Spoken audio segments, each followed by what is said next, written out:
Hello everyone, welcome back. This is Tech Medic. Thank you for joining me today. It's good to see you guys. We're going to get you squared away today with the power guide for Subsistence, what it takes to run multiple refrigerators, mining drills, and do it all while there's an impending blizzard coming in or a rainstorm, or you just on that third day are wondering how the heck are you going to keep all your fruits, vegetables, and cooked foods fresh. So let's go ahead and go inside and take a look at this.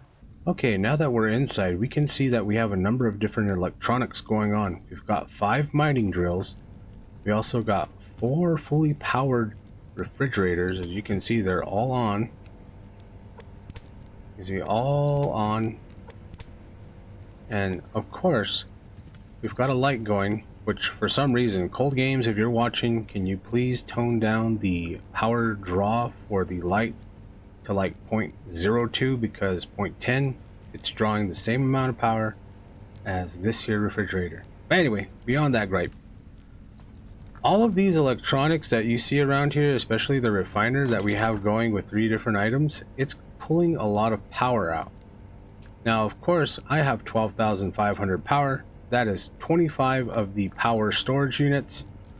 Just in case you're wondering what the math is, those are all stored there on a specific level that all of them are put together. And of course, every one of these appliances has the power reduction by 25%.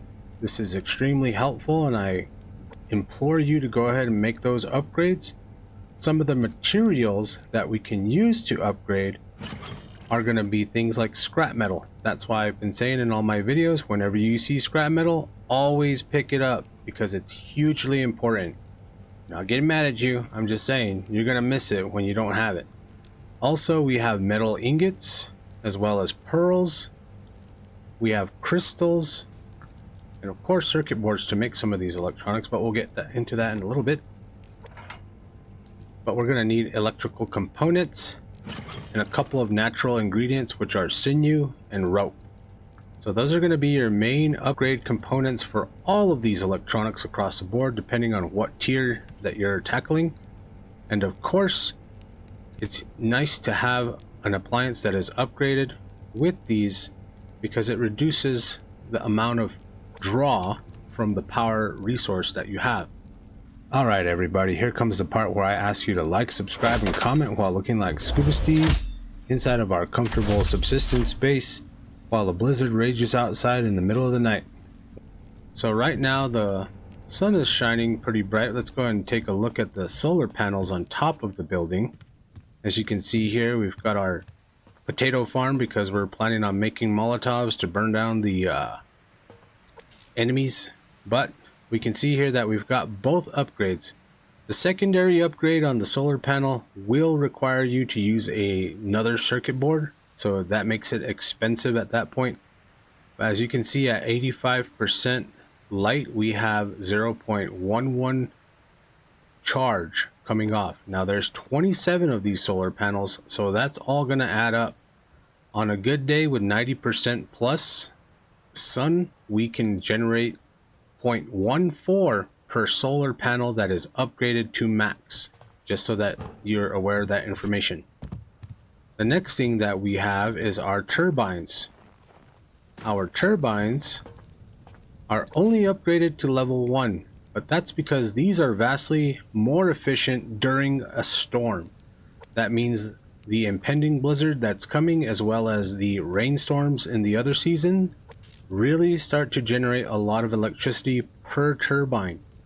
So right now we only have 8.5 miles per hour. These can go up to 40 miles per hour, I believe, and they can generate a whopping 0.25 for 35 plus mile an hour winds.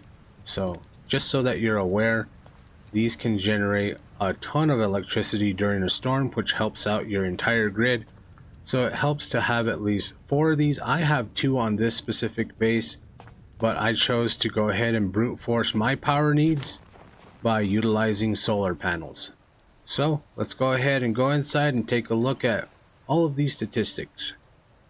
Alright everybody, now that we have those statistics of what a turbine is capable of producing during a storm, as well as a solar panel in complete sunlight, let's go ahead and take a look at our BCU, which we can see here is our base resource stat.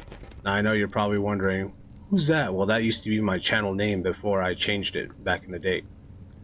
So our solar panels are pulling in 3.64 power for 27 solar panels. We also have our 5 power generators in case we get that unicorn of a 4th day storm. Usually that is possible during the winter time in December and January specifically. Okay guys, we're over here at one of my smaller bases, and this is pretty much what you're going to start replicating early on because the footprint of this power grid is a lot smaller. We are using 2 generators as backups. This base has a total power of 6,000, and this is probably the more realistic point that you'll be sitting around. The input will be 1.29. As you can see, we don't have adequate solar light, but as we go ahead and take a look up top, this one has a total of, I believe, what is that, 3, 6, 9, 12, 15, 18 solar panels here. And they're only upgraded to the level 1. That's because circuit boards are a rare commodity and or they're hard to process. So with that being said, 18 solar panels with 64% light are going to be generating 0.07 in this type of overcast weather. This is the weather that you're going to see a lot, which will obstruct some of the power generation. But as you can see, this base is running fine. It'll go ahead and survive those 3 to 4 days of total darkness while maintaining 2 drills, as you heard that down here, 2 mining drills, there's my chickens, a refrigerator, and an active refiner as well. So it'll operate all of this. And this power generation will fluctuate. At the lowest, it'll probably get around 25% and then bounce all the way back up. So, as you can see here, this is probably the more realistic footprint that you'll have for your base. And of course, you should probably have mining drills going so that you could generate water. I have stacks of 100 because before the implementation of the water rule, in which Cold Games went ahead and nerfed us to only have stacks of 40, we used to be able to mine stacks of 100. So with that, you're able to take that, dump it into the mass recycler over here, and it's 3 mass per every bottle of water, and that's the easiest way you can convert all of that extra electrical energy into the mass that you'll need to craft all of the things that you need in your initial starter base.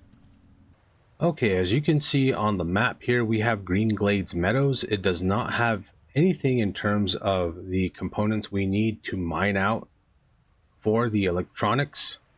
Certain zones will have certain items, like as you can see here, we have silicon, which is an Edgewood passage. There's a lot of rocks that you could run by on the northern side, and you can pick up silicon nodes by mining them physically.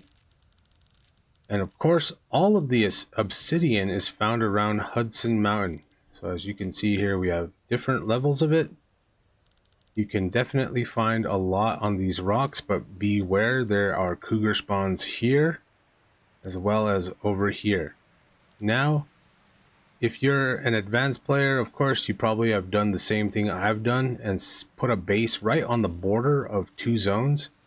So this allows me to mine lithium on one side, and of course, on the Crestland Outlook side, I'm mining obsidian. So that gives me access to both resources. This base location here is powered and of course sustained by itself. All I have to do is drop by and pick up the resources. But if I were to mine everything physically and run around, of course, you would find all of the lithium that you would need to get started on your solar panels, as well as all of the obsidian to get started on that as well. So coming back down to reality over here, we see that we have capacitors as well as semiconductors. Now these are going to take the resources of refined obsidian, refined lithium, refined silicon, some electronic components for the circuit boards, and all of your recipes are going to be found here. I do have these 200 pearls. Pearls are going to be one of the most annoying things that you're going to have to collect, and they're located deep. So pearls are going to be resourced from the giant lake that we have over here. You can usually find them in this pool, or you can find them on the shallows here. It's really good to farm them down at the southeast Deep Cove Inlet because you can find a lot that are in this location here. You don't have to dive all the way down and risk drowning to death. So with that, you can go ahead and make these, and of course it's going to take 2 circuit boards per solar panel, and that pattern is found on your BCU. So here we go. We have 4 adhesive, we have 10 scrap metal, we have a rope, and of course 2 circuit boards. So that's going to go ahead and create that. Now for the sake of checking out what the upgrades are on these, we're going to go ahead and split one, and we're just going to drop it right here. So the upgrades for the improved sensors are going to be 1 metal ingot, 4 scrap metal, 7 electronic components, 2 pieces of sinew, 80 mass, and 120 power. So it is a process. You will find a lot of the materials from the hunters. I suggest that you go ahead and drop by, and that's one of the reasons why I have my game setting to no revenge attacks, because you can go up to the hunters and you can down them, and sometimes they will have the necessary resources on them to go ahead and facilitate you getting the iron, especially the iron that you're going to need to build these things out. But with that, guys, that's basically how you go ahead and generate all the power that you need. And of course, if we check on our source here, we can see that we're generating all of that. And like I said, if you need mass, put a drill down, start drilling out some water, because that's how you're going to get the mass that you need quick, instead of burning through things like recycling nails or running, God forbid you're doing that, running the actual mass fabricator. That I would not recommend, because that's going to eat up all of your electrical resource. And of course, getting solar panels, as you see here, you can go ahead and get those from raiding the hunter bases. That's why it's good to grow potatoes, get the glass fragments here, and create Molotovs so that you can burn the front door down of those hunter bases, and hopefully by checking their chests you might get lucky and get a fully finished solar panel for you to deploy at your base. So with that, guys, if there's any questions, comments, or anything else, do what we all want you to do. Like, subscribe, comment, and we'll see you all in the next one. Have a good day, guys. Bye-bye.